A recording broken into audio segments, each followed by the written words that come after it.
Hello everybody, it's Chocolate 1000 reporting for duty, welcoming you back to more Splatoon. In the last episode, we managed to complete mission 19 of Area 4. And we had a really bad run with Turf War where certain people in my team did not even understand how Splash Zones even worked. I have no idea why they were doing it, but if they want to be idiots, then that's fine with me. They can be idiots in their own team, but not my team. Anyway, this episode, we're going to be doing the next mission here in Octo Valley.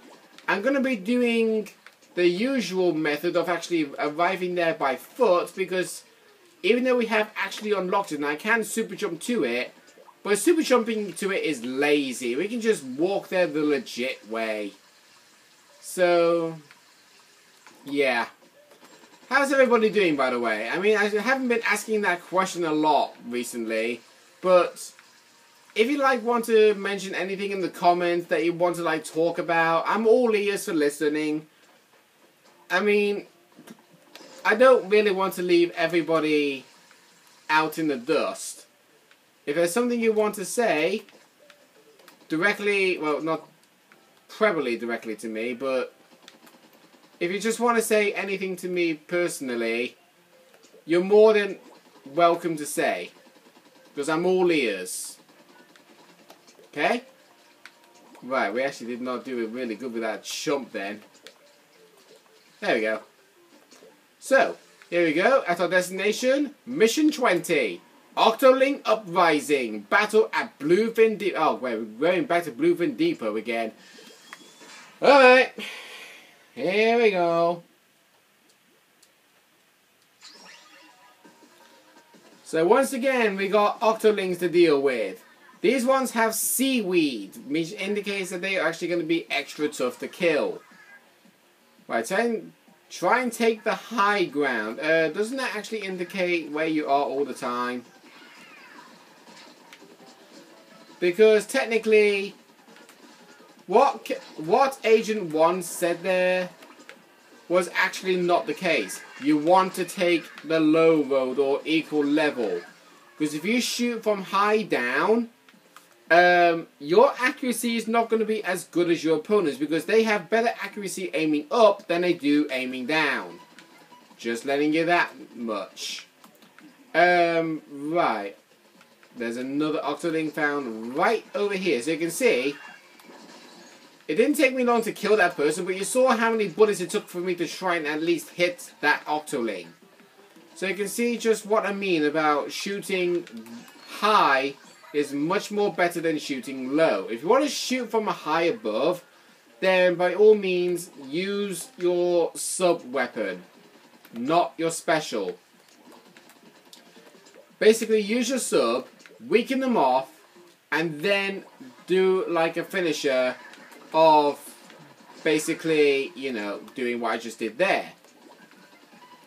By the way, I'm not even going to bother trying to jump that. So we're just going to climb up this wall.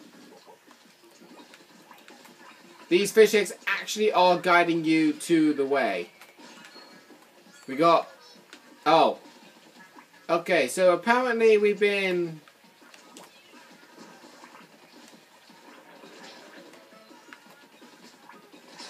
managed to grab another special, but the only trouble is it's overridden the special we've already got.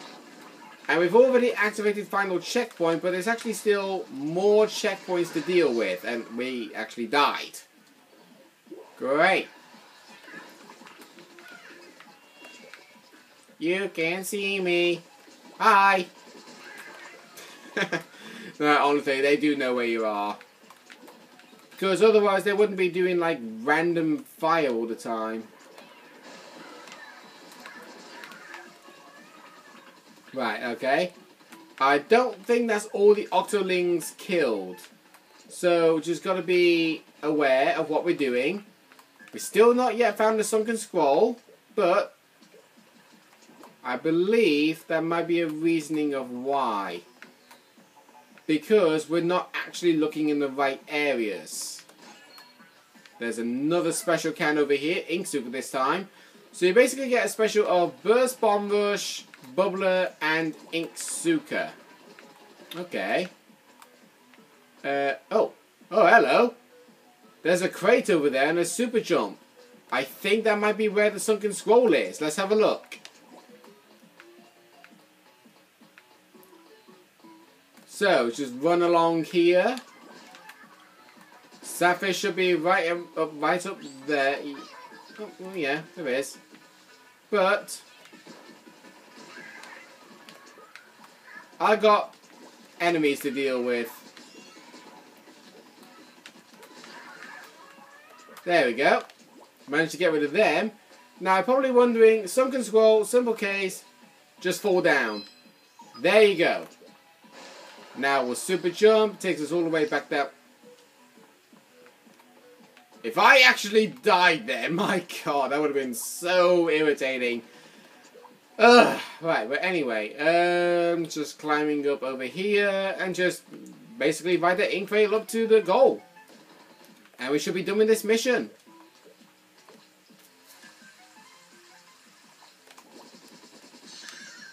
There we go.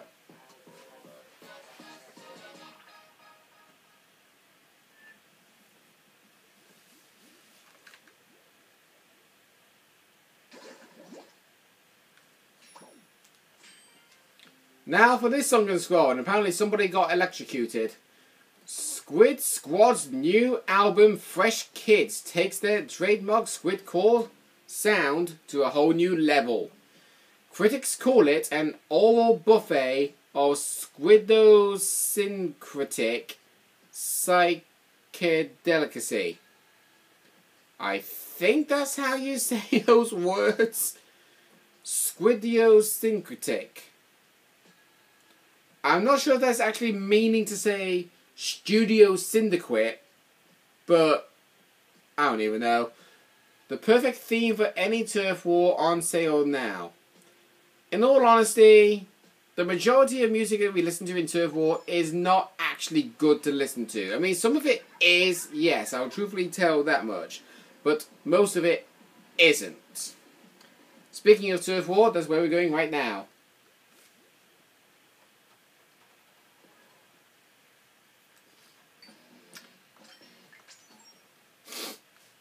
Ugh, dear me. And while the stage is loading, I'm just going to check something up on my phone. Oh. We've actually not come across this before.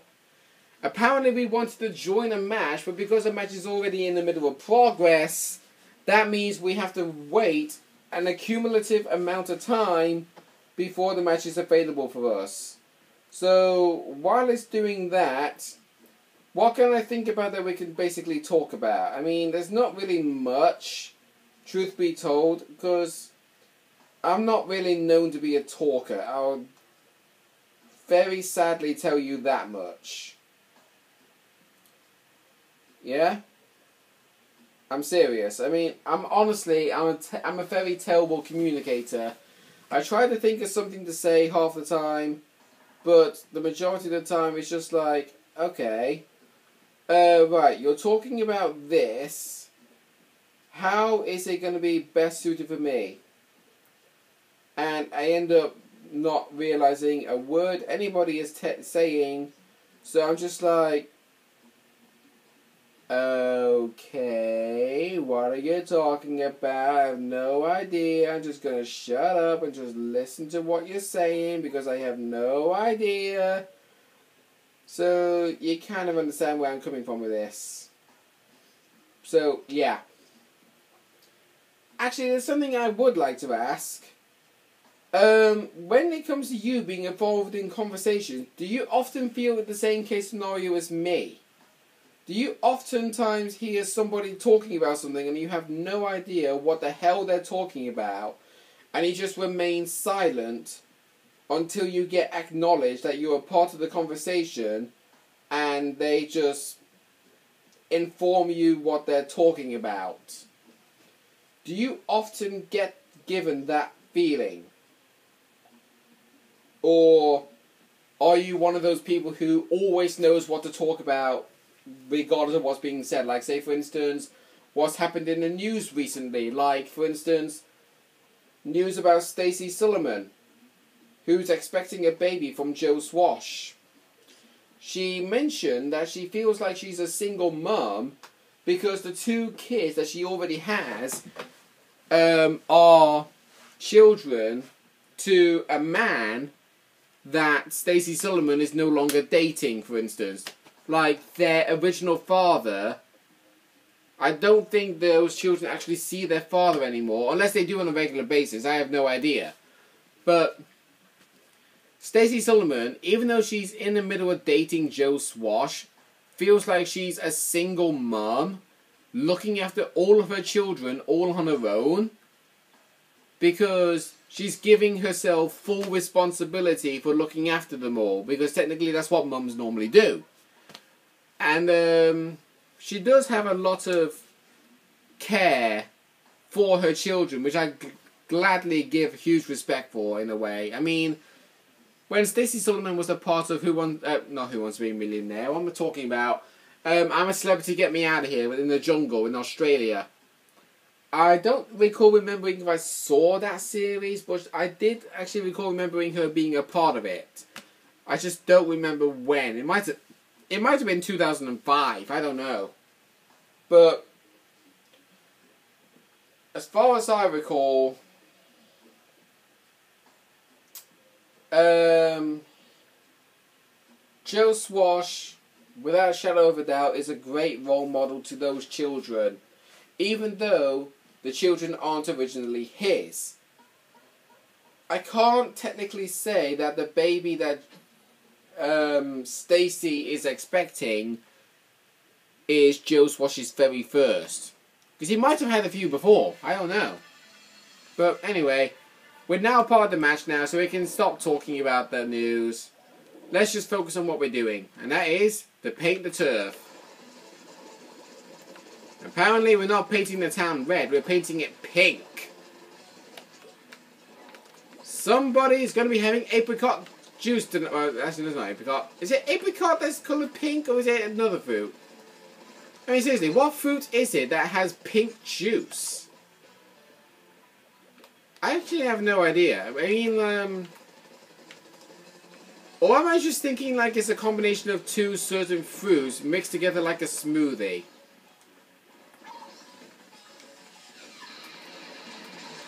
Oh, come on.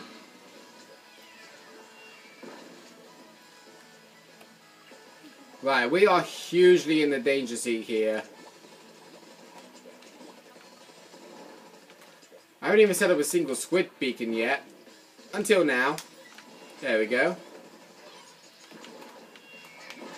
Yeah, these squid beacons really do cost a lot of ink.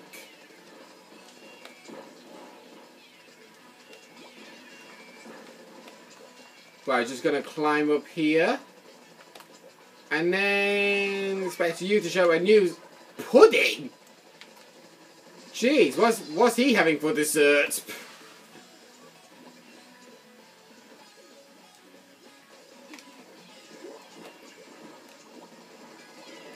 Wait, whoa. There's somebody yeah, there was somebody down there.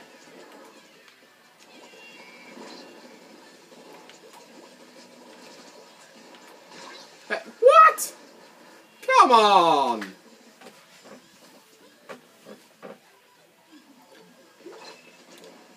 This is getting absolutely absurd now. I think it's because of the fact that we've got 2 snipers on our team. It's proving to be... Oi, buddy, get out of the way of my fire! Jeez! There's pudding again. Okay, I'm going to go right in. Gonna charge. There we go.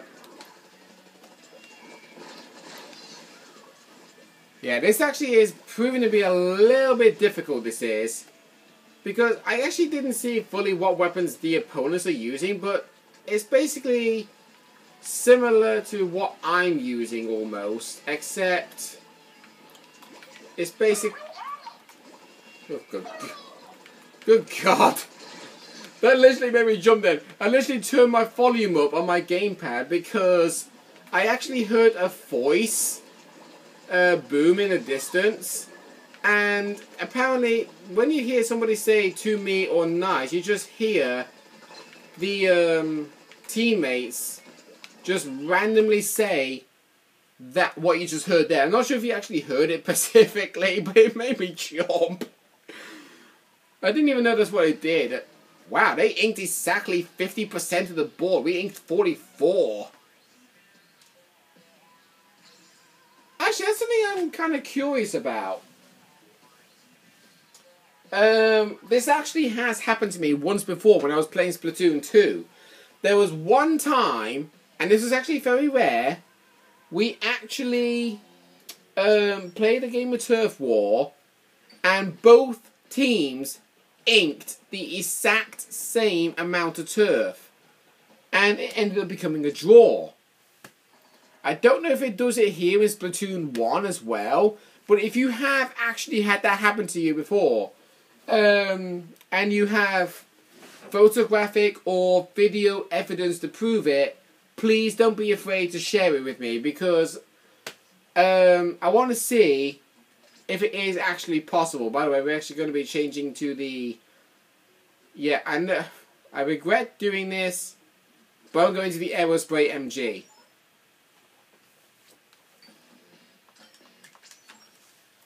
But yeah, have any of you guys actually witnessed a draw happen in Splatoon?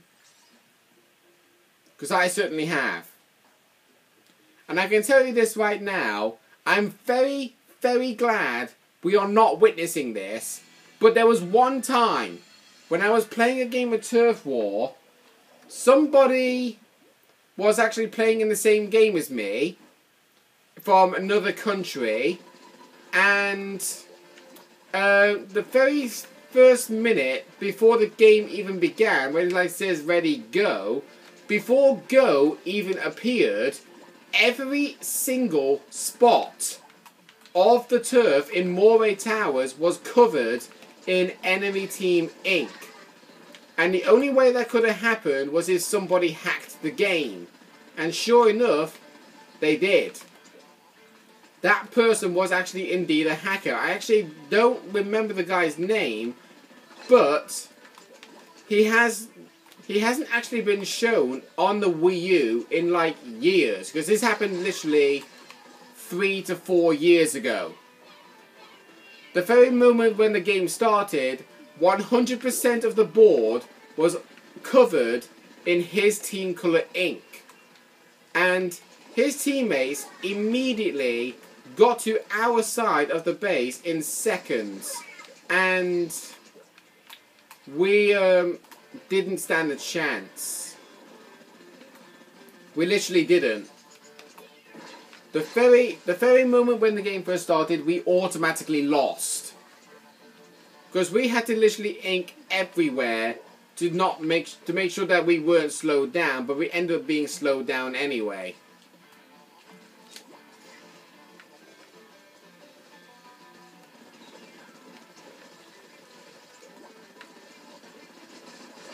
There we go, managed to kill that guy, and then apparently there's a... How did you kill me when I was behind a wall? I'd like to ask that question right now. Sometimes game physics do not always make sense. And apparently the opposing team is proving to be a dominant force, because each and every one of them is literally sat on our side. So what I'm going to do is, I'm going to jump over to their side, and of course they're going to give chase. Yeah, this is what I'm actually dealing with. If one guy sees me, they give chase. They really do. They do not give you a chance at all. See, like right there. I killed him way before he killed me, but the game still acknowledged me killing him way later than him killing me. I can't, there's nothing I can do here, basically. This is my actually first proper attempt of going into enemy base. Yeah? And you saw how hard it was for me to climb up that wall. There was no way we could have won that because they basically had most of the board actually covered up. We tried our hardest, but there was just nothing we could have done. Oh, wow. No wonder why. Look at that. Level 18, me level 12, a level 38, and 1 level 50 in my team. The opposing team, every member was level 50. No wonder why we got thumped. Yeah, that's one thing I find annoying when it comes to Splatoon. Because it's like, okay, there's 8 players. We're going to randomly generate one team having certain players and another team having random players. The team I'm always randomly generated to are idiots. The team I always have in the opposing team behave like you saw in that video right there, right now.